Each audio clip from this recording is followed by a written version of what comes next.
Ça se passe dans un petit village.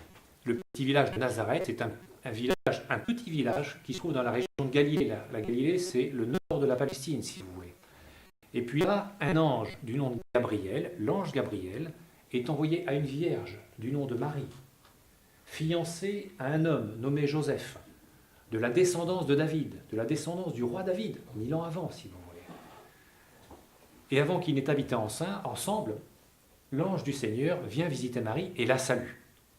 Je te salue Marie, comblée de grâce. Le Seigneur est avec toi. Alors là, la Vierge est bouleversée et se demande ce que veut signifier cette étrange salutation. Reprenons le texte. Je te salue Marie, comblée de grâce. On pourrait imaginer, quand on l'entend oralement, que le mot grâce soit écrit par exemple au pluriel. Ça voudrait dire que l'ange flatte un petit peu la totalité des vertus de la Vierge Marie en disant elle est gracieuse, elle a de l'esprit, elle est intelligente, elle est probablement bonne cuisinière.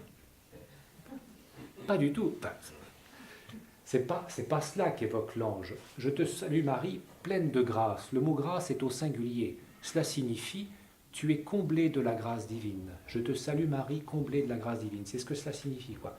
Le Seigneur est avec toi. L'expression le Seigneur est avec toi, on la rencontre souvent dans l'Ancien Testament. À chaque fois qu'il en est question, cela annonce un exceptionnel concours divin. Et donc, si bien que la Vierge est bouleversée. Le texte précise, la Vierge est bouleversée et se demande ce que signifie cette étrange salutation.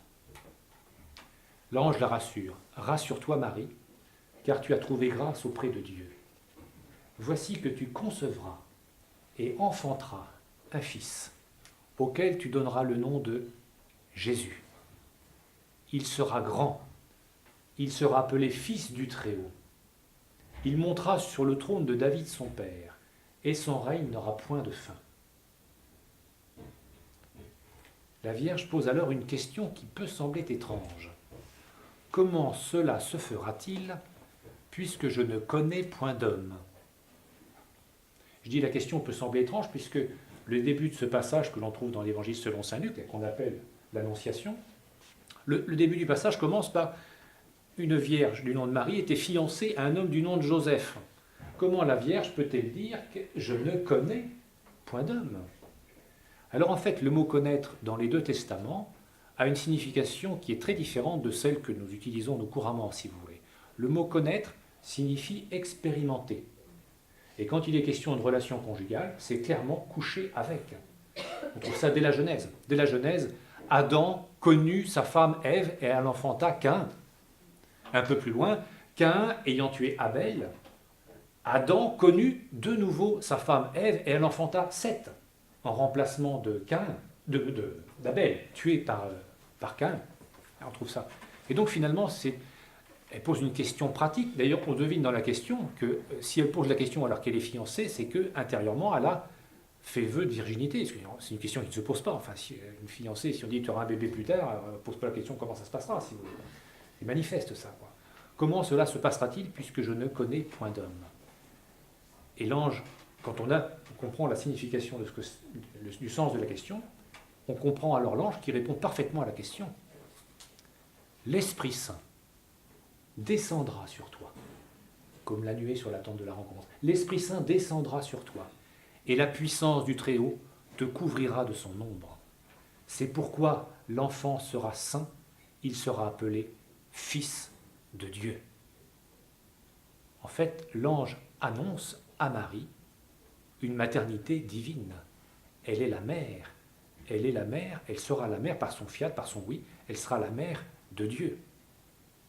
On voit donc, et là on répond pleinement à la question, déjà, qui est Jésus ? Jésus, il est vrai Dieu, il est vrai homme. Alors entendons-nous bien, Marie n'est pas la mère d'un homme qui est devenu Dieu. Non, Marie est la mère d'un être humain dont la nature a toujours été divine, dont la personne a toujours été divine. Vous voyez la différence ? Vrai Dieu, on pourrait dire de toute éternité, mais c'est un terme impropre. Vrai Dieu, vrai homme. Alors le temps s'écoule, évidemment, le petit Jésus devient grand et on va le retrouver maintenant sur les routes de Palestine.